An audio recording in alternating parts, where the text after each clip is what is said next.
देशमा सबै नराम्रो मात्रै भएको छ। अर्थतन्त्र चाहिँ उँधो लागेको छ, अर्थतन्त्र बिग्रिराखेको छ। अब यो देशमा बस्नुको औचित्य छैन। नेपाली कांग्रेसका सहमहामन्त्री संविधान सभाका सदस्य महेन्द्र यादवमाथि हिजो मध्याह्न काठमाडौँमा साङ्गतिक आक्रमण भएको छ। सम्माननीय प्रधानमन्त्रीज्यूले जिम्मा लिनुपर्छ, जवाफ दिनुपर्छ। काठमाडौँको मध्य भागमा यस प्रकारले सत्ता पक्षको पार्टी केन्द्रका सहमहामन्त्री, संविधान सभाको सदस्य यस प्रकारले असुरक्षित हुने, एउटा व्यक्तिले खुकुरी प्रहार गर्यो, मेरो आँखाको अगाडि उहाँ घाइते हुनुभयो। चीन भ्रमणलाई सफल बनाउनका लागि सरकारको सम्पूर्ण मेसिनरी क्रियाशील रहेको कुरा म सम्मानित सदनलाई जानकारी दिन चाहन्छु। एक्लै अनौपचारिक रूपमा गरेको हो कि नेपाल सरकारको तर्फबाट आधिकारिक रूपमा पूर्व परराष्ट्र मन्त्रीजीले जानकारी गराउनु भएको हो? यदि गराउनु भएको हो भने परराष्ट्र मन्त्रालयबाट कसै न कसैको उपस्थिति भएको हुनुपर्दछ। चालुले जर्जर बनाएको छ, त्यसैले त्यसलाई अन्त नगरिकन यो भ्रष्टाचार कमिसनकोमाथि प्रभावकारी नियन्त्रण गरेर तिनीहरूलाई कानुनको दायरामा ल्याएर सुशासन स्थापित नगर्दासम्म हामीले चाहिँ नेपालको समृद्धिको प्रक्रियालाई तीव्रता प्रदान गर्न सकिँदैन भन्ने हाम्रो निष्कर्ष छ। एकजना श्यामबहादुर सापकोटा भन्ने मानिसले खुकुरी प्रहार गरेर उहाँका माथि अत्यन्त क्रूरतापूर्वक र साङ्घातिक ढङ्गले आक्रमण गरिएको छ। हामीले प्रधानमन्त्रीको चीन भ्रमणको मिति, प्रधानमन्त्रीको चीन भ्रमणका एजेन्डाहरू यही हुन सक्छन् भनेर विभिन्न चर्चा परिचर्चामा सुन्नुपर्छ। तर संसदको बैठक बसिरहेको छ। प्रधानमन्त्रीज्यूलाई यहाँ आएर यो संसदको विचार, यो संसदको भावना बुझ्ने, चीन भ्रमणका एजेन्डाहरूबारे छलफल गर्ने फुर्सद छैन। यी विषयमा सदनलाई जानकारी गराउन सरकारलाई म निर्देश गर्दछु। दुईटै चाहिँ सरकारका आधिकारिक निकायहरू र दुईटैले एउटा सेवा प्रवाह गर्ने हिसाबले आएका हुन्। त्यसकारण त्यसमा प्रतिद्वन्दिता गर्न पनि खास कारण छैन। सिटिभिटीको अरू धेरै राम्रा कुरा हामी सहकार्य गरेका छौँ। अहिले आएर ऐनको बिचको भएको कन्फ्लिक्टको सन्दर्भमा कुरा गर्ने हो भने हामीले दुईटै राज्यका निकाय भएको हुँदाखेरि तुरुन्त बसेर यो वक्तव्य जारी गर्ने होइन, तुरुन्त फिर्ता लिएर चिकित्सा शिक्षा आयोगले प्राइमेरी डेटा कलेक्ट गर्न उहिलेदेखि स्थापित भएको why are you not able to collect primary data? सङ्घातिक हमला नेपाली काङ्ग्रेसको लागि मात्रै होइन, यो नेपाली काङ्ग्रेसको सहमहामन्त्री पर्नुभएको छ, त्यो दुःखदायी हो हाम्रो लागि। तर यो देशको लोकतन्त्रमा प्रहार गरेको शिक्षा विज्ञान तथा प्रविधि मन्त्रालयको प्रस्तावमा यो तेजाब तथा अन्य घातक रासायनिक पदार्थ नियमावली 2080। नेपाली कांग्रेसका सहमहामन्त्री संविधान सभाका सदस्य महेन्द्र यादवमाथि हिजो मध्याह्न काठमाडौँमा साङ्गतिक आक्रमण भएको छ। मैले हिजो साँझ चिकित्सकहरूलाई गएर भेटेँ। चिकित्सकहरूको भनाइअनुसार उहाँ भाग्यले बाँच्नु भएको छ। मैले नछल्नु भएको भए जे पनि हुन सक्थ्यो। म उहाँको शीघ्र स्वास्थ्य लाभको कामना गर्छु। साङ्गतिक आक्रमण गर्ने मान्छे पक्राउ परेको छ, तर एउटा शङ्काले सन्केर हान्यो भनेर एउटा भाष्य निर्माण गर्न खोजिँदैछ। यसलाई थामथाम पार्ने, सामसुम पार्ने कोसिस हुँदैछ। म नेपाली काङ्ग्रेसको तर्फबाट सरकारलाई सचेत पनि गराउन चाहन्छु, सरकारको ध्यान आकर्षण गराउन चाहन्छु। यो विषयको गहिरो अनुसन्धान भएर यो घटना कसरी भयो, किन भयो, यसका सबै पक्षहरूका बारेमा राम्रोसँग अनुसन्धान होस् र योसँग जोडिएका अरू सबै पक्षहरू पनि उजागर होस्। म गृहमन्त्रीलाई सोध्न पनि चाहन्छु कि अब हामीले काठमाडौँमा एक्लै हिँड्न नमिल्ने भएको हो? कोही जलाइदिन्छु भन्छ, कोही खुकुरी हान्छ। हामी एक्लै हिँड्न हुने हो कि नहुने हो? म प्रधानमन्त्रीले, गृहमन्त्रीले ठाउँ ठाउँमा बोलेको सुनिरहेको छु। यसलाई छाडिने छैन, यस्तो गरिनेछ। म आग्रह पनि गर्न चाहन्छु, जिम्मा लिएकोले धेरै बोल्ने होइन, गर्ने हो। हामीले परिणाममा हेर्न चाहन्छौँ। हामीले परिणाममा देख्यौँ भने त्यसको मूल्याङ्कन गर्ने संसद छ, नागरिक छ, आम जनता छन्, सञ्चार माध्यम छन्। काठमाडौँमा एउटा संविधान सभाको सदस्य भएको व्यक्ति सार्वजनिक कार्यक्रमबाट सहभागी भएर आउँदै गर्दा ऊ सुरक्षित छैन भने प्रधानमन्त्री, गृहमन्त्रीलाई यो विषयले बोल्नुपर्छ कि पर्दैन? हिजो मैले समाचारहरू पनि पढेँ सम्मानित सभामुख महोदय, के लेखिएको छ भने घटना हुनुभन्दा पहिला महेन्द्र यादवले के बोले भनेर लेखिएको छ। यसको आशय के हो? महेन्द्र यादवले जेसुकै बोलेका हुन्। महेन्द्र यादवले कसैलाई मन नपर्ने कुरा बोले रे, कसैलाई चित्त नबुझ्ने कुरा बोले रे। के कुनै पनि कुराले, कसैले पनि बोलेको कुराले कसैले कसैमाथि साङ्गतिक आक्रमण गर्ने, खुकुरी हान्ने कुरालाई जायज ठहराउन सक्छ, वैध ठहराउन सक्छ? म नियतमाथि प्रश्न गर्दिनँ, तर लेख्नेहरूले पनि सोच्नुपर्ने बेला आएको छ यो बेलामा।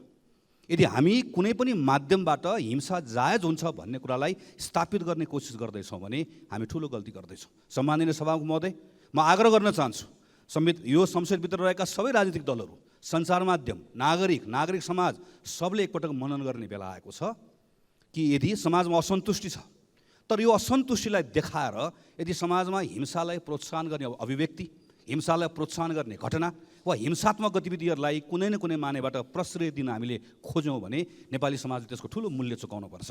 हामी धेरै सङ्घर्ष र सकसबाट बाहिर निस्किएर हिंसाबाट बाहिर निस्केका छौँ, तर कता कता असन्तुष्टिलाई सम्बोधन गर्ने भन्दा पनि असन्तुष्टिलाई भजाएर अराजकता मच्चाउने पहल कदमीहरू भएको हामी यत्रत्र देखिरहेका छौँ। महेन्द्र यादवमाथि आक्रमण भयो भन्ने कुरा मात्र होइन, यो मान्छे मर्यो भन्ने होइन सभामुख महोदय, काल पल्क्यो भन्ने कुरा हो। त्यसैले यो घटनालाई सामान्य घटनाको रूपमा नलिउँ। यही बिचमा हामीले सुन्यौँ कान्ति बाल अस्पतालमा लाइन बसिरहेको एउटा हजुरबाले आफ्नो नातिनीको उपचार गराउन नसक्दाखेरि उनको मृत्यु भयो। मैले समाचारमा पढेँ नियम बनाउनु पर्नेछ। म आफै स्वास्थ्य मन्त्री भएको बेलाको सम्झन्छु, त्यही बेलामा बनाएका नियमहरू छन्। अस्पतालमा अत्यावश्यक सेवा लिनुपर्ने मान्छेले लाइन बस्नै पर्दैन, त्यो नियम छ।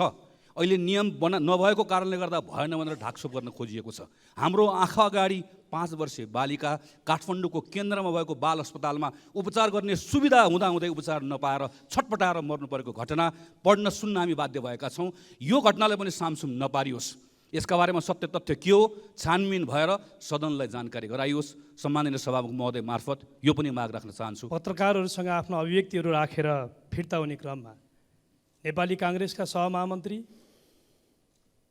संविधान सभाका सदस्य महेन्द्र यादवमाथि जुन प्रकारले साम्बादिक हमला भयो, यो हमलाप्रति म नेकपा एमाले संसदीय दलको तर्फबाट, मेरो व्यक्तित्वबाट म भर्सना गर्न चाहन्छु र यो घटनाको सम्माननीय प्रधानमन्त्रीज्यूले जिम्मा लिनुपर्छ, जवाफ दिनुपर्छ। काठमाडौँको मध्य भागमा यस प्रकारले सत्ता पक्षको पार्टी केन्द्रका सहमहामन्त्री, संविधान सभाको सदस्य यस प्रकारले असुरक्षित हुने जुन प्रकारको जे परिस्थिति बन्यो, सरकारले गम्भीरताका साथ यसलाई सदनमा आएर जवाफ दिनुपर्छ माग गर्न चाहन्छु। यस्ता घटना देशका विभिन्न ठाउँहरूमा भइरहेका छन्। प्रमुख प्रतिपक्ष दलका नेता आफ्ना क्षेत्रहरूमा जाँदाखेरि, जनताका बिचमा जाँदाखेरि विभिन्न खालका धावा बोलिने, आक्रमण हुने यो क्रम विगतदेखि नै श्रृङ्खला चलिरहेको थियो। हिजो प्रतिपक्षलाई थियो, ध्यान कम दियो होला। आज सत्तापक्षका सांसदतर्फ पनि यस प्रकारको खोजी आक्रमण हुने, नेताहरू छानी आक्रमण हुने, धारिलो हतियार प्रयोग गर्ने र त्यसपछि त्यसमा आउने कमेन्टहरू पनि ठिक गरियो, अपराधीहरूलाई प्रोत्साहित गर्ने गरी जुन ढङ्गले हुन खोजिएको छ, यसमा सरकारले निर्ममताका साथ अध्ययन गरियोस्, छान्न अगाडि बढाइयोस्, यो माग गर्न चाहन्छु। उपचार नपाएर पटक त्यहाँको सेक्युरिटी गार्डलाई भनियो, कर्मचारीलाई भनियो, बिरामी असाध्यै गाह्रो भइरहेको छ, सहन नसक्ने अवस्था भयो, बोल्न बन्द भइसक्यो, कम्तीमा पनि इमर्जेन्सीको ढोका खोलिदेऊ, इमर्जेन्सीभित्र पुग्न देऊ, डाक्टरका पुग्न देऊ, पटक भनियो। तर त्यो निज बच्चा परिवारले यस प्रकारको अनेकौँ अन्याय विनय गर्दा, क्रोधन गर्दा, बिन्ती गर्दा समेत सम्मान्य सभामुख महोदय 2 घन्टा हजुरबुवाको काखैमा बच्चा रहनु पर्ने अन्तिम समयमा 2 घन्टापछि बल्ल तल्ल सेक्युरिटी गार्डलाई ठेलेर, बलपूर्वक ठेलेर इमर्जेन्सी कक्षभित्र प्रवेश गर्ने, त्यसपछि बच्चाको अवस्था अन्तिम भइसकेको थियो। 10-15 मिनटमा रेजिसा ती सानी नानीको मृत्यु भयो। सम्मान्य सभामुख महोदय, मृत्यु एउटा भयो, सिङ्गो परिवार एउटा पीडामा हुनुहुन्छ। यसले के देखाउँछ भने अस्पतालभित्रको चरम लापरवाही, व्यथिति एकातिर देखाउँछ भने यो घटनाको बारेमा त्यहाँको अस्पतालको निर्देशकले जिम्मा लिनुपर्छ कि पर्दैन, त्यहाँको अस्पताल विकास समितिले जिम्मा लिनुपर्छ कि पर्दैन। त्यति मात्र होइन, स्वास्थ्य मन्त्रीज्यूले यो संसदमा आएर यो विषय आज पहिल्यै समय लिएर बताउनु पर्थ्यो, देशलाई बताउनु पर्थ्यो। यो देशभरि यस्ता सरकारी अस्पतालमा यस्ता व्यथिति भइरहेको सूचनाहरू आइरहेको छ, यस बारेमा म सामान्य सभामुख महोदय मार्फत म नेपाल सरकारको ध्यान आकर्षण गर्न चाहन्छु। त्यो घटनामा, त्यो लापरवाही र गैर जिम्मेवारीपनमा जोडिएका अस्पताल व्यवस्थापन समिति, त्यहाँको निर्देशक लगायतको टिम अध्ययनमा ल्याइयोस्, दोषीहरू पर कारबाही गरियोस्, यो माग गर्न चाहन्छु। हिजो रिपोर्टर्स क्लबमा भएको दुर्घटनाको विषयमा मैले केही कुरा प्रश्न राख्न चाहन्छु, किनकि म पनि त्यहाँ थिएँ। हामीले बोलिसकेपछि मान्य महेन्द्र यादवजी बाहिर निस्किँदाखेरि एउटा व्यक्तिले खुकुरी प्रहार गर्यो मेरो आँखाको अगाडि, उहाँ घाइते हुनुभयो। त्यो व्यक्तिलाई प्रहरीले समात्यो, त्यहीँ च्याप्प समात्यो र समातिसकेपछि उहाँले केही नाराहरू लगाए। तर यो विषयलाई लिएर राष्ट्रिय प्रजातन्त्र पार्टीलाई अलिकति आक्षेप लगाउने जस्तो कुराहरू आए। उहाँले राज संस्थाको विषयमा, हिन्दू राष्ट्रको विषयमा र एमसिसीको विरोधमा नारा लगाए र महेन्द्रजीले बोल्दाखेरि पनि उहाँले त्यहाँ विरोध जनाइराख्नु भएको थियो। र त्यो घटनाप्रति हामी दुःख व्यक्त गर्न चाहन्छौँ। राष्ट्रिय प्रजातन्त्र पार्टी हिंसाको राजनीतिमा कहिले पनि विश्वास नगरेको थियो, न आउने दिनमा गर्छ। यो विषय प्रष्टै होस् कि त्यो व्यक्ति हाम्रो पार्टीसित कुनै पनि प्रकारले संलग्न थिएन र उसमाथि हुनपर्ने कारबाही हुनुपर्छ। चीन भ्रमणलाई सफल बनाउनका लागि सरकारको सम्पूर्ण मेसिनरी क्रियाशील रहेको कुरा म सम्मानित सदनलाई जानकारी दिन चाहन्छु। हामीले ठुलो लिस्टभन्दा पनि एमिकेबल जो चाहिँ डेलिभरी योग्य छन् ती परियोजनाहरू, ती मुद्दाहरूलाई चाहिँ अगाडि बढ्ने गरेर प्रस्ताव गर्ने विचार गरिरहेका छौँ। चीन र नेपाल परम्परादेखि नै धेरै घनिष्ठ मुलुकका रूपमा रहिआएका छन्। चीन एउटा उदाउँदो आर्थिक शक्तिका रूपमा रहिआएको छ। हालका दिनमा चीनले नेपाललाई विभिन्न क्षेत्रमा, बहुआयामिक क्षेत्रमा सहयोग अनुदान गर्दै आएको छ र यसरी अनुदान गरेका पनि कतिपय रकमहरू हामीले चाहिँ विनियोजन गर्न सकेका थिएनौँ। त्यसमा प्राथमिकताहरू निर्धारण गरेर त्यसमा सम्बन्धित अर्थ मन्त्रालय पनि, सम्बन्धित अन्य निकायहरू पनि र परराष्ट्र मन्त्रालय पनि यसको विनियोजन हुन सकोस् भनेर गम्भीर गृह कार्यमा लागेको कुरा म माननीय सदस्यज्यूहरूलाई सहज्यू मार्फत म जानकारी गराउन चाहन्छु। र यसरी अहिले पुरै एजेन्डाहरू चाहिँ फाइनल स्टेजमा नपुगिसकेका हुनाले यसमा चाहिँ एजेन्डाहरू छन्, तर वास्तवमा चाहिँ हाम्रा एजेन्डाहरू चीनले नेपालको पूर्वाधार विकास, कृषि, ऊर्जा, पर्यटन, स्वास्थ्य, शिक्षा लगायत विविध क्षेत्रमा गर्ने सहयोगको बारेमा हामीहरूका बिचमा चाहिँ छलफल चलिराखेको छ। मन्त्री भइसकेपछि र यो नक्सा जारी भइसकेपछि मैले मेरो मन्त्रालयको महाशाखामा दक्षिण एसिया र उत्तर पूर्व एसिया महाशाखामा चाहिँ त्यस्तो करेस्पोन्डेन्स खोज्दाखेरि मैले नपाएको कुरो विनम्रतापूर्वक आग्रह गर्न चाहन्छु। अब त्यस्तो करेस्पोन्डेन्स नपाएको कुरा मात्रै भन्न सक्छु। कसैले चाहिँ गएको कुरो यदि जानकारीमा आउन सक्छ, ल्याउन सकिन्छ भने मलाई सबभन्दा खुसी हुनेछ।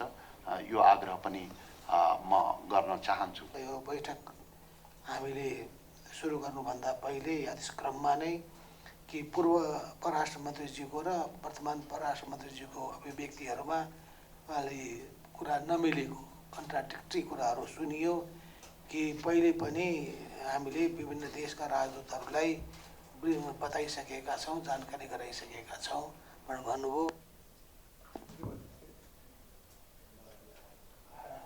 अब जानकारी गराइसकेको भइसकेपछि एक्लै अनौपचारिक रूपमा गरेको हो कि नेपाल सरकारको तर्फबाट आधिकारिक रूपमा पूर्व परराष्ट्र मन्त्रीजीले जानकारी गराउनु भएको हो।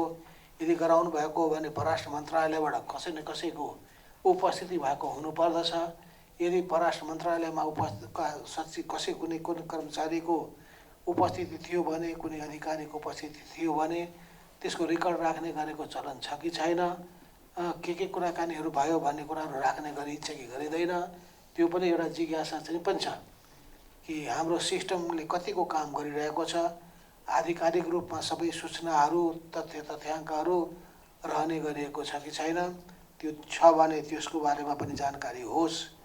त्यसपछि खालि मौखिक रूपमा मात्रै उहाँले जानकारी गराएको हो कि होइन भन्ने पनि अलिकता वर्तमान परराष्ट्र मन्त्रीजीले सोध्नुभयो भने राम्रो पनि हुन्थ्यो कि उहाँले त्यस बेलामा लिखित रूपमा नै चिठी पठाउने कामहरू भयो भएन। अरू सबै राजदूतहरूसँग भयो कि कुनै एउटा देशको राजदूतसँग पनि उहाँको मात्रै भेटघाट कुराकानी भएको हो।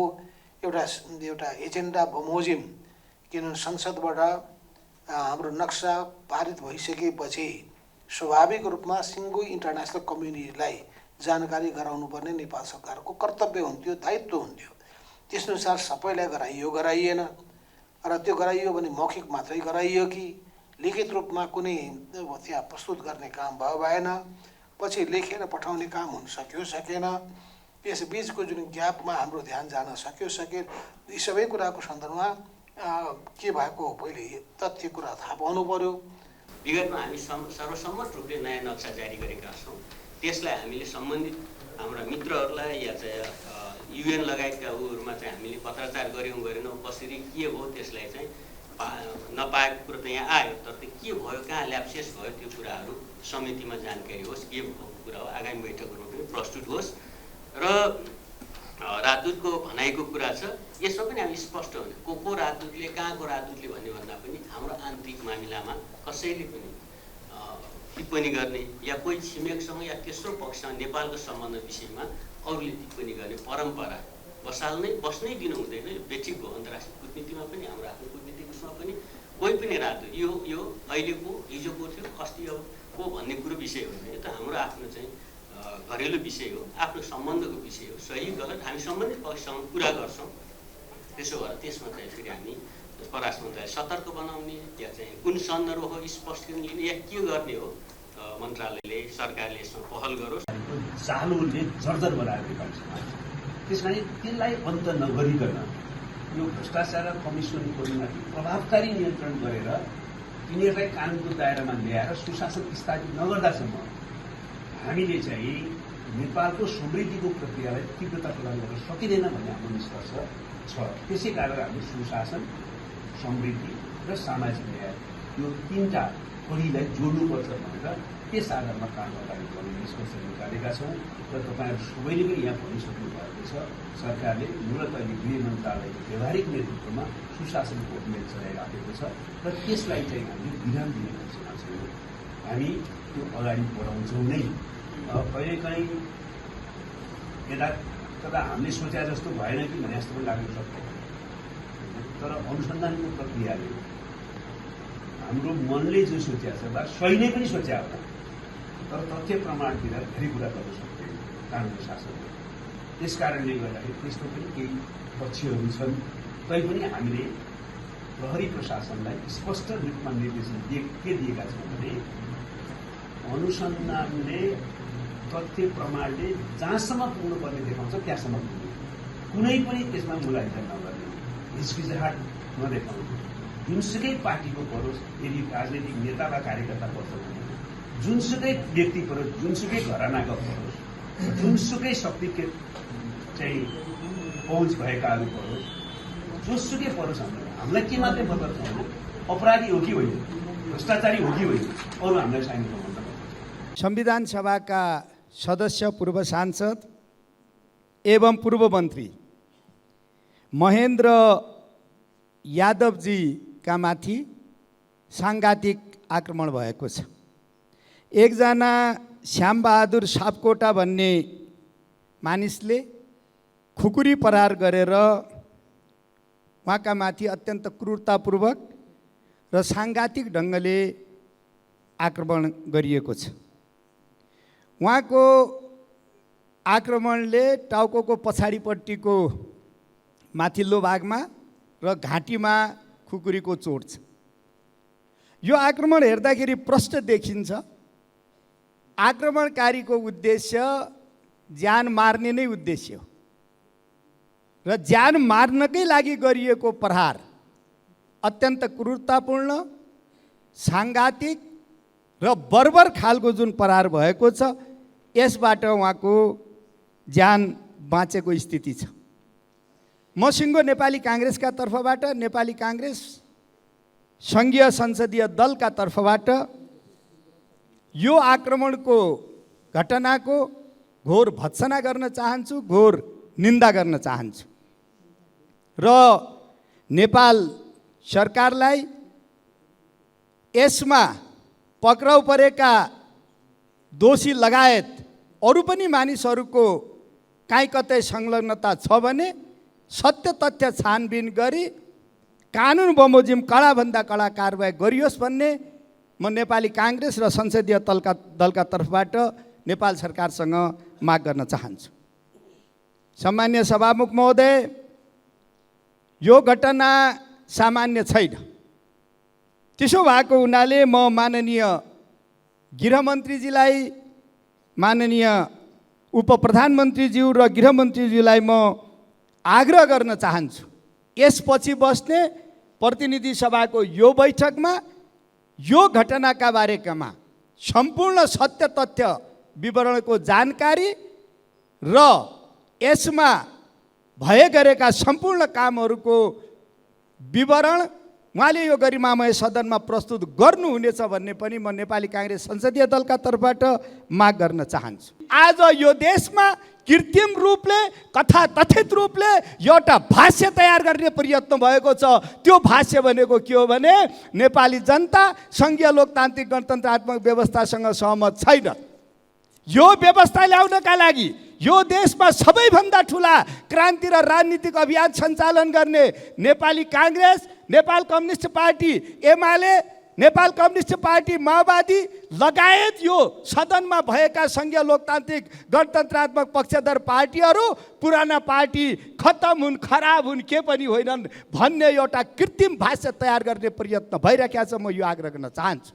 यो भावना, यो भाष्य नेपाली जनताको भावना र भाष्य होइन। यो कृत्रिम रूपले यो व्यवस्थाका विरुद्ध आक्रमण गर्ने एउटा पूर्व तयारीका रूपमा नियोजित रूपले केही मानिसहरूले यो भाष्य तयार गर्दैछन्। म यो आग्रह गर्न चाहन्छु। श्याम बहादुर सापकोटाका हातमा खुकुरी देखिएको छ। श्याम बहादुर सापकोटाले खुकुरी प्रहार गर्नुभएको छ, यो देखिएको कुरा छ।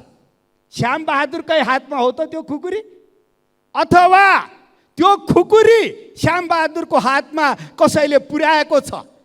र अर्को कुरा के आग्रह गर्न चाहन्छु भने त्यो खुकुरीको लक्ष्य हाम्रो नेता महेन्द्र यादव मात्रै हो कि लक्ष्य त्योभन्दा अगाडि पनि छ? त्यसकारण त्यो खुकुरी थमाउने प्रवृत्ति को हो?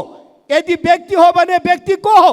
यदि त्यो खुकुरी श्याम बहादुरका हातमा दिने प्रवृत्ति हो भने त्यो प्रवृत्ति को हो? र यो प्रहार यहीँनिर रोकिन्छ कि अगाडि बढ्छ भन्ने पनि चिन्ताका साथ कमसेकम यो सदन, कमसेकम सङ्घीय लोकतान्त्रिक गणतन्त्रमा विश्वास गर्ने हामी सबै जसले यो संविधान बनायौँ, जसले यो देशमा शान्ति यात्रा गऱ्यौँ, शान्ति ल्यायौँ र यही व्यवस्थाका मार्फत यो देशमा दिगो शान्ति, विकास, समृद्धि र सुशासन दिने प्रतिबद्धताका साथ अगाडि बढेका छौँ। हामीले गम्भीर रूपले चिन्तित भएर सोच्न आवश्यक छ। म यति आग्रह गर्न चाहन्छु। हामीले प्रधानमन्त्रीको चीन भ्रमणको मिति, प्रधानमन्त्रीको चीन भ्रमणका एजेन्डाहरू यही हुन सक्छन् भनेर विभिन्न चर्चा परिचर्चामा सुन्नुपर्छ। तर संसदको बैठक बसिरहेको छ। प्रधानमन्त्रीज्यूलाई यहाँ आएर यो संसदको विचार, यो संसदको भावना बुझ्ने, चीन भ्रमणका एजेन्डाहरूबारे छलफल गर्ने फुर्सद छैन। म प्रधानमन्त्रीज्यूको ध्यानाकर्षण गर्न चाहन्छु कि यो विषय उहाँले आएर संसदमा प्रश्न पार्नुहोस् र संसदको भावना र विश्वासलाई पनि लिएर चीन जानुहोस् र उहाँको चीन भ्रमण सफल होस्। र अर्को मलाई अलिकति खड्केको कुरा के हो भन्दाखेरि प्रधानमन्त्रीज्यूको चीन भ्रमणको प्राथमिकता अथवा भ्रमणको प्राथमिकता के हो? न्युयोर्कको संयुक्त राष्ट्र सङ्घ प्राथमिकता हो कि चीन भ्रमण प्राथमिकता हो? मेरो विचारमा चीन भ्रमण प्राथमिकता हो। अर्को देश गएर त्यहाँबाट जाँदा त्यसको प्रभाव अलि कम हुनसक्छ, मलाई त्यस्तो लाग्छ। त्यसैले यो विषयमा पनि प्रधानमन्त्रीज्यूको ध्यान आकृष्ट होस् भन्ने म चाहन्छु। र अर्को कुरा, यो भ्रमण के भ्रमण हो? यो औपचारिक भ्रमण हो, यो सद्भावना भ्रमण हो, अथवा यो राजकीय भ्रमण हो? के छ भने परराष्ट्र मन्त्रालयले पाएको निम्ता के हो र तयारी कस्तो छ त्यसबारे पनि परराष्ट्र मन्त्रीले पनि यो बैठकलाई जानकारी, संसदको बैठकलाई जानकारी गराउनु जरुरी छ। भ्रमणताका हाम्रो चुच्चे नक्सा कसरी छुट्यो भनेर चीनको ध्यानाकर्षण प्रधानमन्त्रीज्यूले स्वतः गराउनुहुनेछ भन्ने म विश्वास गर्छु। प्रधानमन्त्रीको यो चीन भ्रमण सामान्य भ्रमण मात्र नहोस्। जसरी सन् 2016मा केपी ओलीले गर्नुभएको चीन भ्रमण र त्यसबेला भएको सहमति नेपालको राजनीतिक इतिहासमा र नेपालको परराष्ट्र नीति सञ्चालनको मामलामा माइल अफ स्टोन भएको छ, स्टोन अफ माइल भएको छ, अथवा पत्थरको कोसी ढुङ्गा भएको छ। त्यो कोसी ढुङ्गा अहिलेको प्रधानमन्त्रीको भ्रमण पनि हुन सकोस्, किन भन्दाखेरि त्यसबेला सहमति गरेका धेरै कुराहरू केवल कागजमा सीमित भएर बसेका छन्। सभामुख महोदय, ती सम्झौताहरूलाई व्यावहारिक रूपमा कार्यान्वयन गर्ने दायित्व अहिलेको सरकारको पनि हो। त्यसैले ती विषयहरूमा सिङ्गो संसद र देशको विश्वास उहाँले लिन सक्नुहोस्। काठमाडौँ रसुवा बाटो, काठमाडौँ रसुवा केरुङ हुने बाटो, धुलीखेल तातोपानी बाटो, मुस्ताङ हुँदै कोर्ला जोड्ने बाटो, किमाथाङका हुँदै विराटनगर जोड्ने र सुदूरपश्चिमको हुम्लाको यारी, बझाङको उरै लगायत यी विभिन्न बाटोहरू जोड्ने एजेन्डाहरू छन् भन्ने सुनिएको छ। केही एजेन्डाहरू कान्तिपुरले छापेको पनि छ। यी बाटोहरूमध्ये कुन कुन, अझ सबै त एकैचोटि नहोला, तर यी सबै कुरा उठे पनि ठोस मूर्त ढङ्गले नेपाललाई तत्काल आर्थिक लाभ हुने ढङ्गले यी बाटोहरूको निर्माण र यी बाटोहरूको पुनरुत्थानमा यिनीहरूको स्तरोन्नतिमा प्रधानमन्त्रीको तर्फबाट जोड जाओस् र तत्काल कोर्ला र उरै नाका खुला गरेर व्यापारिक गतिविधि सुरु गर्न नेपालले जोड दिनुपर्छ। त्यसको लागि पहल होस्। मेचीदेखि महाकालीसम्म र उहिलेदेखि हाम्रो दक्षिणसँग मात्र होइन, हाम्रो उत्तरसँग पनि, तिब्बतसँग पनि रोटीबेटीको सम्बन्ध छ। अहिले पनि बिहेबारी चल्छ। तर यो बिचमा कोरोना कालदेखि यता त्यस्ता धेरै नाकाहरू बन्द भएका छन्। ती मेचीदेखि महाकालीसम्म रहेका, दार्चुलादेखि पूर्व मेचीसम्मका सम्पूर्ण नाकाहरूलाई खुला गरिदियोस् र त्यसले हाम्रो उत्तरको सिमानामा रहेका नेपाली जनतालाई एउटा सुविधा पुग्छ भन्ने कुरामा प्रधानमन्त्रीको ध्यान जाओस्। त्यस्ता सम्पूर्ण नाकाहरू खुलाउनको लागि र त्यहाँ बसोबास गर्ने जनतालाई एउटा सुविधा पुर्याउने तर्फमा पनि उहाँको पहल हुन सकोस्। आजको आकस्मिक, शून्य र विशेष समयमा कान्ति बाल अस्पतालमा एकजना 5 वर्षीय बालिकाको मृत्यु भएको र संविधान सभा सदस्य एवं नेपाली काङ्ग्रेसका सहमहामन्त्री श्री महेन्द्र यादवमाथि भएको आक्रमणको विषयमा गम्भीर कुराहरू उठेका छन्। यी विषयमा सदनलाई जानकारी गराउन सरकारलाई म निर्देश गर्दछु। दुईटै चाहिँ सरकारका आधिकारिक निकायहरू र दुईटैले एउटा सेवा प्रवाह गर्ने हिसाबले आएका हुन्। त्यसकारण त्यसमा प्रतिद्वन्दिता गर्नुपर्ने खास कारण छैन। तर पनि हाम्रो बुझाइ फरक छ। यो कारणले गर्दाखेरि विवाद आएको छ। मैले मान्य सांसदज्यूहरूलाई विनम्र आग्रह के गरेँ भने यी उठेका कुराहरूलाई कहाँनिर ठिक कहाँनिर बेठिक, के भएको रहेछ के भएको रहन्छ, के व्यवहारिक हो के सैद्धान्तिक हिसाबले हो, के मिल्यो के मिलेन, साङ्गोपाङ्गो हिसाबले यहाँहरूले एउटा जज गरिदिनुहुनेछ र ठिकलाई ठिक बेठिकलाई बेठिक र अन्तिममा आफ्नो एउटा चाहिँ धारणा बनाएर यो अहिलेको हाम्रो विवादलाई समाधान गरिदिनुहुनेछ भन्ने मैले विश्वास लिएको छु। सिटिबिटीको बुझाइ एउटा बुझाइ रहने भयो र चिकित्सा आयोगको तर्फको बुझाइ एक खालको रहने भयो। हाम्रो बुझाइमा एकरूपता रहन सकेन लामो समयदेखि। त्यसो भएर हामी बेला बेलामा हाम्रा कामहरूमा चाहिँ विवाद जस्तो देखिन गयो। मैले मान्य जसरी साथीहरूले राख्नुभयो, मान्य सांसदज्यूहरूलाई म यो हाम्रो शिक्षा ऐन हो, म यहाँ देखाउन चाहन्छु। यो ऐनमा जसरी उहाँ साथीहरूले उठाउनु भयो, यसमा सीमित केही कुराहरू मात्रै सिटिबिटीको बारेमा उल्लेख गरिएको छ। मैले जम्मै यहाँ चाहिँ कोट गरेको छु कि यसमा चाहिँ 1-2 ठाउँ मात्रै सिटिबिटीको उल्लेख छ। एउटा शिक्षा भन्नाले सबै तह विधालाई बुझ्नुपर्ने छ भन्ने एक ठाउँ जोडिएको छ। अर्को ठाउँमा परिषद भन्नाले सिटिबिटीलाई बुझ्नुपर्ने भन्ने लेखिएको छ र अर्को ठाउँमा सम्बन्धन भन्नाले प्राविधिक शिक्षा तथा व्यवसाय तालिम परिषदले दिने भन्ने बुझिएको छ। र हामीले के बुझ्यौँ भने यो वास्तव अनि यो यसको चाहिँ मैले मान्यज्यूहरूलाई म अरू देखाउन चाहन्छु। यो नियमावली, यो ऐनको आधारमा बन्ने नियमावली हो। यो नियमावलीले सिटिबिटी भन्ने कहीँ पनि छैन। अघि साथीहरूले व्यक्त गर्नुभयो, यहाँ कहीँ सिटिबिटीको कुनै कार्यक्रम उल्लेखै छैन यो नियमावली टोटलमा। र यसरी चाहिँ हामीले के बुझ्यौँ भने पार्सियल्ली सिटिबिटीको अधिकार चिकित्सा आयोगसँग छ र पार्सियल अधिकार चाहिँ सिटिबिटीसँगै छ, किनभने ऐन विस्थापन छैन भन्ने हाम्रो बुझाइ रह्यो। चिकित्सा आयोगको तर्फको बुझाइ के हो भने होइन, 100% नियमन चाहिँ सिटिबिटी हामी मातहत हुनुपर्छ र हामीले जे निर्देशन गर्छौँ, जसरी हामीले चाहिँ अधिकार प्रत्यायोजन गर्छौँ त्यही मात्र सिटिबिटीले गर्न पाउँछ भन्ने खालको बुझाइ त्यता रह्यो। यो हाम्रो दुई तर्फको बुझाइको कारणले अलिअलि विवाद रह्यो। ऐन संशोधन गरेर भए पनि अथवा हामी बिचमा चिकित्सा आयोगको बैठकमा बसेर हामीले एउटा चाहिँ अन्डरस्ट्यान्डिङ गरेर नमिलेका साङ्गोपाङ्गो कुरा मिलाएर भए पनि हामी सहमतिमा साथ जनताको लागि, अभिभावकको लागि, विद्यार्थीको लागि, देशको लागि गर्ने भने यसमा कुनै विवाद छैन। त्यसो भएर हामी एउटा सहमतिमा पुग्न सक्छौँ र त्यसरी ऐनमा त्यो व्यवस्था गरेर अगाडि जानुपर्छ अनि यी सबै समस्याहरूको समाधान हुन्छ भन्ने मलाई लाग्छ। सिटिबिटीको अरू धेरै राम्रा कुरा हामी सहकार्य गरेका छौँ। अहिले आएर ऐनको बिचको भएको कन्फ्लिक्टको सन्दर्भमा कुरा गर्ने हो भने जसरी अगाडि बढ्यो त्यसमा चिकित्सा शिक्षा आयोगले सोध्यो तपाईँले के आधारले अगाडि बढ्नुभयो, कुन नियम कानुन र के आधारले हो भनेर कुरा गर्दाखेरि त्यसको मौखिक होइन लिखित रूपमै जवाब के आयो भने हाम्रो छुट्टै ऐन छ, चिकित्सा शिक्षा आयोगको छुट्टै ऐन छ, त्यस कारण चाहिँ हामीले मान्नुपर्ने लागेन, त्यस कारण हामी अगाडि बढ्यौँ भन्नुभयो। त्यो लिखित रूपमा नै दिनुभयो।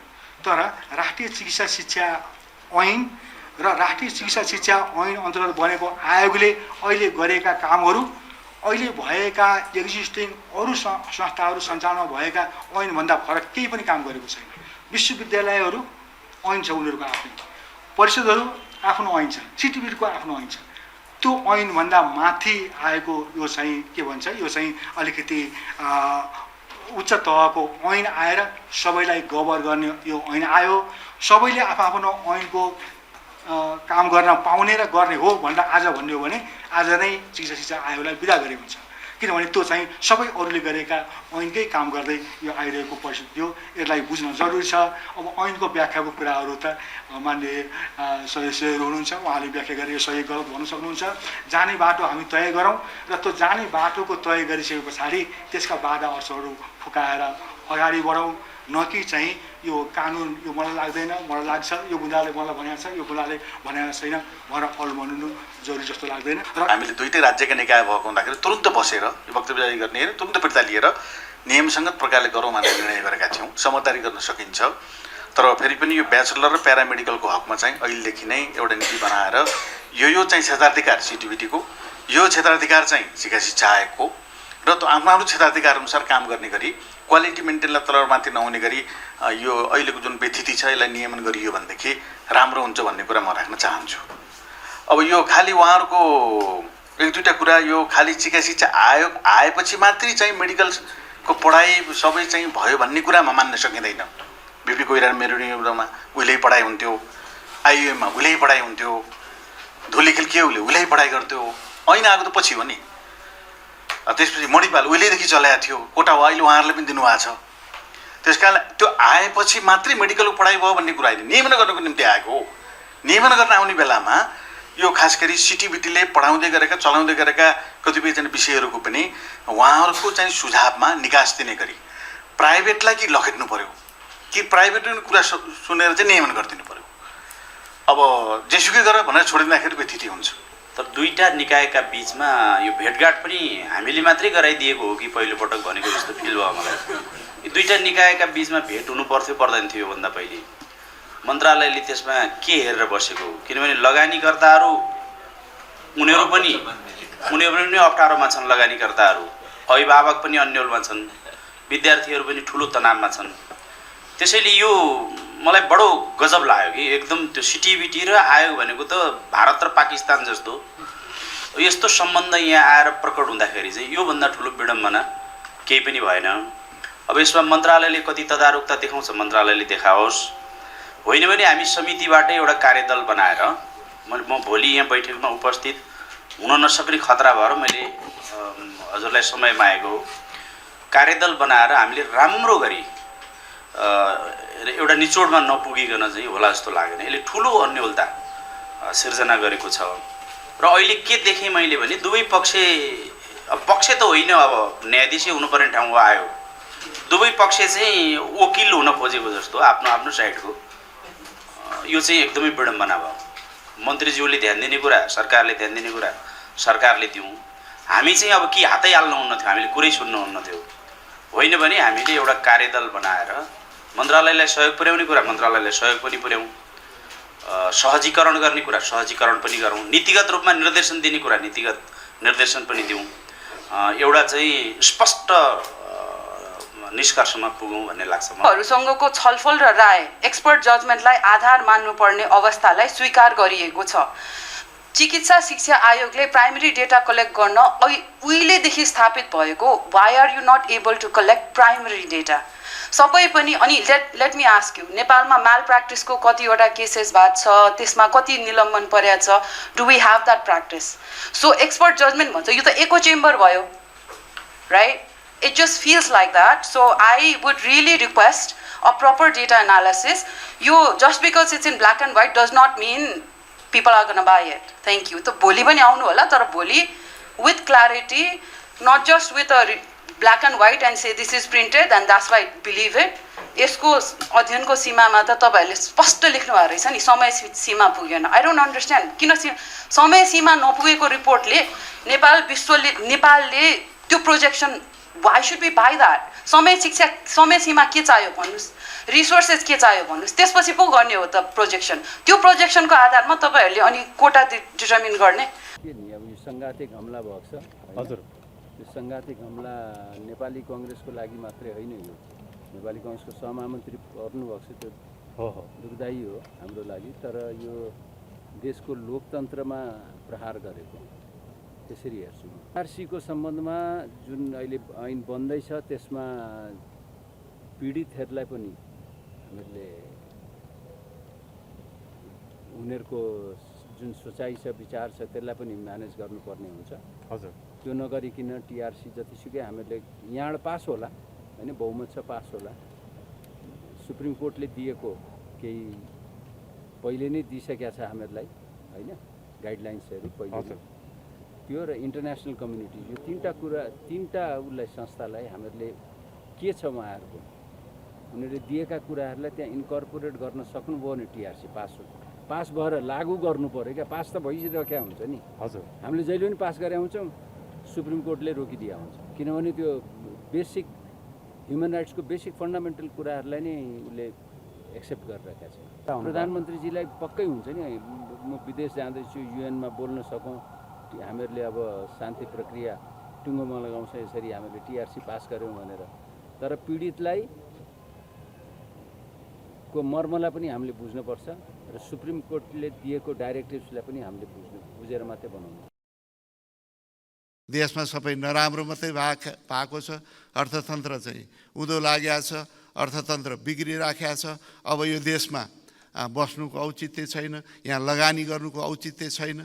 अब उपभोग गर्नुको पनि अब हामीले चाहिँ होसियारीपूर्वक उपभोग गर्नुपर्छ भन्ने कुरा जुन चाहिँ एउटा चाहिँ नकारात्मक सन्देश समाजमा गएको छ। सबैले नकारात्मक मात्रै कुरा गरिराख्यो भने परिणाम पनि नकारात्मक आउँछ।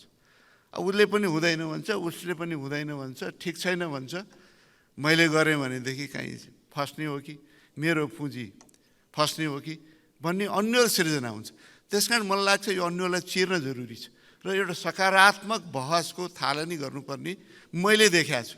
जस्तो हामी कोभिड जस्तो चाहिँ कहाली लाग्दो परिस्थितिबाट गुज्र्यौँ, त्यो बेला त नेपालीहरू हामी चाहिँ आत्तिएनौँ। त्यसै गरेर चाहिँ हामी कोभिड मात्रै होइन, अर्थक्वेकको भूकम्पको त्यत्रो त्रासदीबाट हामी गुज्र्यौँ र यो पछिल्लो अवस्थामा पनि यो बाह्य जुन चाहिँ परिस्थिति सिर्जना भयो यो विश्व परिवेशमा, त्यसको समस्याबाट पनि हामी गुज्र्यौँ भनेदेखि त अहिले त सबै कुरो चाहिँ अब एउटा सहज स्थितिमा छौँ र रेमिटेन्स पनि प्रशस्त छ, पुँजी प्रवाह देशभित्र भइराखेको छ, टुरिज्मबाट अब बढ्दो ट्रेन्डमा छ, पोहोरको भन्दा डबल करिब भएको छ, अब झन् यो वर्ष निकै बढ्ने चाहिँ स्थिति छ भनिसकेपछि हामी किन यो नकारात्मक कुराहरू मात्रै गरिरहने? अब लगानी गर्नुपर्छ, लगानीलाई सहज गर्न मौद्रिक नीति मार्फत, वित्त नीति मार्फत सरकारले सम्पूर्ण प्रयास त्यसमा लगाउँछ। त्यस कारण एउटा सकारात्मक सोचको त्यो खाले बहसको प्रारम्भ गरौँ र त्यसको थालनी यो चाहिँ सम्मान्य संसदबाट हुनुपर्दछ भन्ने मलाई लागेको छ। र अब एउटा सकारात्मक परिस्थिति देश उन्मुख हुँदैछ, अर्थतन्त्र पनि अब चाहिँ सुधार हुँदैछ, त्यसका चाहिँ यथेष्ट सङ्केतहरू देखिया छन्। अहिले राजस्व नै पहिला पोहोर वर्षको तुलनामा केही सुधार देखिया छ। आर्थिक गतिविधि अलि चाहिँ बढ्ने बित्तिकै चाहिँ थप सुधारहरू चाहिँ अर्थतन्त्रमा देखिन्छ।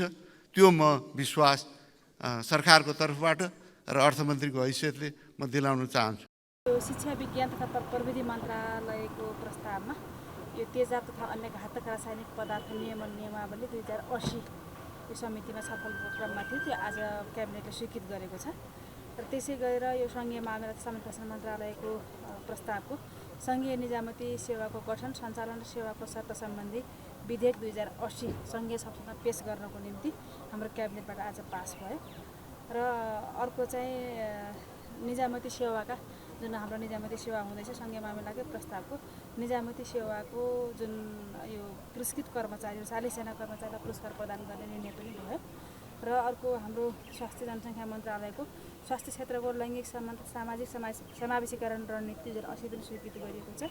र अर्को हाम्रो शिक्षा ऐन पनि सङ्घीय संसदमा पेश गर्ने निर्णय भयो। र चिकित्सा शिक्षा आयोगको उपाध्यक्ष पदमा जो आउने भदौ 24मा रिक्त हुँदैछ त्यो पदमा प्राध्यापक डाक्टर अञ्जनी कुमार झालाई नियुक्ति गर्ने निर्णय छ। धन्यवाद। अरू बाँकी निर्णयहरू हामी नियमित प्रक्रियामा यहाँबाट जानकारी गराउनेछौँ। तल पार्नु पर्दैन, त्यसो हुनुपर्छ। तल पर्दैन फेरि कुद्ने नाम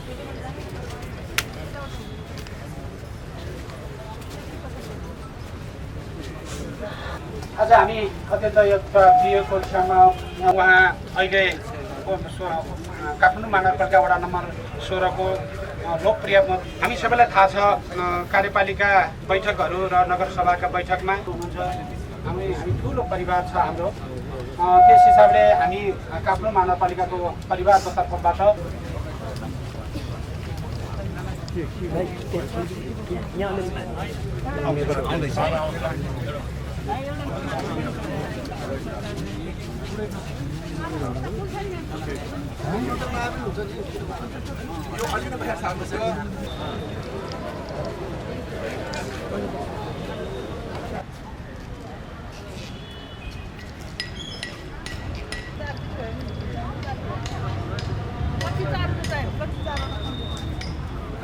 फेरि कुद्ने नाम यसरी फर्क्यो भने फर्किँदैन, फर्क्यो भने डबल साइड टेप। सभामा निर्णयार्थ पेश भएको प्रस्तावको पक्षमा बहुमत प्राप्त हुनु वा नहुनु दुवै स्थिति संविधानत आफैमा निर्णायक अवस्था मान्नुपर्ने देखिन आउँछ।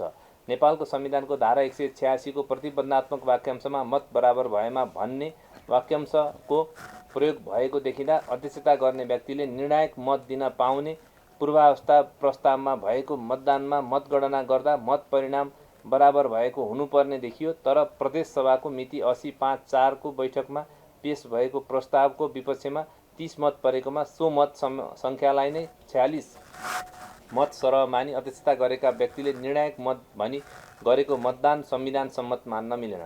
प्रस्तुत मुद्दामा अध्यक्षता गरेका व्यक्तिको मत बिना नै संविधानको सभाको मत निर्णायक भएको र सभाको अध्यक्षता गर्ने व्यक्तिले मत हाल्नुपर्ने अवस्था भनी नेपालको संविधानले परिकल्पना गरे बमोजिमको अवस्था नै उत्पन्न नै नभएको अवस्थामा समेत सभाको अध्यक्षता गरेका प्रत्यर्थी मध्येका कोशी प्रदेश सभाका माननीय सदस्य श्री इस्राइल मन्सुरीले उक्त प्रस्ताव उपर मतदान गरेको कार्य नेपालको संविधानवादको मान्य सिद्धान्त तथा यस अदालतबाट प्रतिपादित नजिर सिद्धान्त समेतको प्रतिकूल देखिँदा उल्लेखित प्रस्तावमा निजले गरेको मतदान सो मत समेत गणना गरी उक्त प्रस्ताव प्रदेश सभाको बहुमतबाट पारित भएको भनी सो सभाले गरेको मिति 80/5/4 को निर्णय तथा उक्त निर्णयको जानकारी गराउन सोही मितिमा प्रदेश प्रमुखलाई गरेको पत्रचार लगायतका काम कारबाही उत्प्रेषणको आदेशद्वारा बदर हुने ठहर्छ। प्रत्यर्थी मध्येका माननीय उद्धव थापाले नेपालको संविधानको धारा 168 को उपधारा 4 बमोजिम प्रदेश सभाबाट विश्वासको मत प्राप्त गर्न सकेको नदेखिँदा निज स्वतः मुख्यमन्त्री पदबाट पदमुक्त हुने भएकोले सो सम्बन्धमा थप बोलिरहन परेन। जहाँसम्म निवेदकले प्रदेश सभामा सबैभन्दा बढी सदस्य सङ्ख्या भएको दलको नेताको हैसियतले संविधानको धारा 168 को उपधारा 3 बमोजिम आफूलाई मुख्यमन्त्री पदमा नियुक्त गर्नु भनी परमादेश समेत जारी गरी पाऊँ भनी गरेको माग छ। सो सम्बन्धमा विचार गर्दा नेपालको संविधान तथा हामीले अवलम्बन गरेको संवैधानिक प्रणालीका दृष्टिकोणले प्रदेश मन्त्री परिषदको गठन निरन्तरता वा विघटनको निर्णय प्रदेश सभाबाटै हुने विषय हो भन्ने सम्बन्धमा यो इजलास स्पष्ट छ। सो सम्बन्धमा नेपालको संविधानको धारा 168 ले स्पष्ट दिशानिर्देश गरेको अवस्था समेत छ, जसअनुसार सो धाराको उपधारा 2 बमोजिम प्रदेश सभामा प्रतिनिधित्व गर्ने 2 वा 2 भन्दा बढी दलहरूको समर्थनमा बहुमत प्राप्त गर्न सक्ने सदस्यलाई मुख्यमन्त्री नियुक्त गरिएकोमा निजले ऐजन उपधारा 4 बमोजिम प्रदेश सभाबाट विश्वासको मत प्राप्त गर्नुपर्ने र त्यसरी विश्वासको मत प्राप्त गर्न नसकेमा प्रदेश प्रमुखले प्रदेश सभामा सबैभन्दा बढी सदस्यहरू भएको संसदीय दलको नेतालाई मुख्यमन्त्री नियुक्त गर्नुपर्ने व्यवस्था रहेको देखिन आयो। नेपालको संविधानको धारा 168 ले प्रदेश मन्त्री परिषद गठनका सम्बन्धमा विभिन्न विकल्पहरू प्रस्तुत गरेको सन्दर्भमा उपधारा 2 बमोजिम गठित मन्त्री परिषदले उपधारा 4 बमोजिम विश्वासको मत प्राप्त गर्न नसकेको अवस्थामा उपधारा 3 बमोजिमको मन्त्री परिषदको गठन नै स्वाभाविक देखिन आउँछ।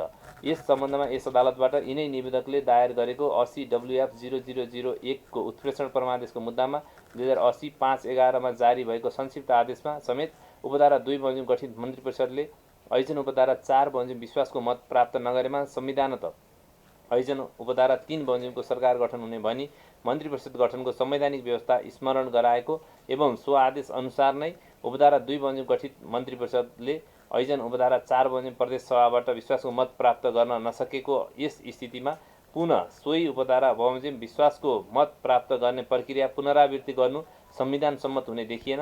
संविधानले नै मार्ग निर्देश गरेको अवस्थामा एउटै विकल्पमा पटक पटक नगई संविधान बमोजिमको विकल्पमा प्रवेश गर्नु नै स्वस्थ संवैधानिक अभ्यासको विकासका दृष्टिले उचित हुने देखियो। उपधारा 3 बमोजिम गठित मन्त्री परिषदले समेत ऐजन उपधारा 4 बमोजिम प्रदेश सभाबाट विश्वासको मत प्राप्त गर्न नसकेमा ऐजन उपधारा 5 बमोजिम प्रदेश सभामा विश्वासको मत प्राप्त गर्न सक्ने कुनै सदस्यलाई मुख्यमन्त्री नियुक्त गर्न सकिने संवैधानिक व्यवस्था रहेको देखिन्छ। संविधानले निर्देश गरेका स्वाभाविक विकल्पहरूको तदनुरूप नै प्रयोग गरिनुपर्दछ। यस स्थितिमा संवैधानिक व्यवस्था तथा यस अदालतबाट भएको पूर्व आदेश बमोजिम उपधारा 3 बमोजिम प्रदेश सभामा सबैभन्दा बढी सदस्यहरू भएको संसदीय दलको नेतालाई मुख्यमन्त्री नियुक्ति गर्नुपर्ने देखिन आयो। तसर्थ प्रस्तुत रिट निवेदन उपरको प्रारम्भिक सुनवाईमा यस अदालतबाट कोशी प्रदेश सरकारका नाउँमा प्रस्तुत निवेदनको अन्तिम टुङ्गो नलागुन्जेल दीर्घकालीन महत्त्वको र नीतिगत निर्णय नगराउनु भनी अन्तरिम आदेश जारी भएको देखिँदा प्रदेशको कार्यकारिणी अधिकार निहित मन्त्री परिषदलाई लामो समयसम्म सो अवस्थामा राखिरहनु उचित नदेखिएकोले प्रस्तुत आदेश प्राप्त भएका मितिले 48 घण्टाभित्र नेपालको संविधानको धारा 168 को उपधारा 3 बमोजिमको प्रक्रियाबाट मन्त्री परिषद गठन गराउनु भनी प्रत्येक कोशी प्रदेश प्रमुख समेतका नाउँमा परमादेश समेत जारी गरिएको छ।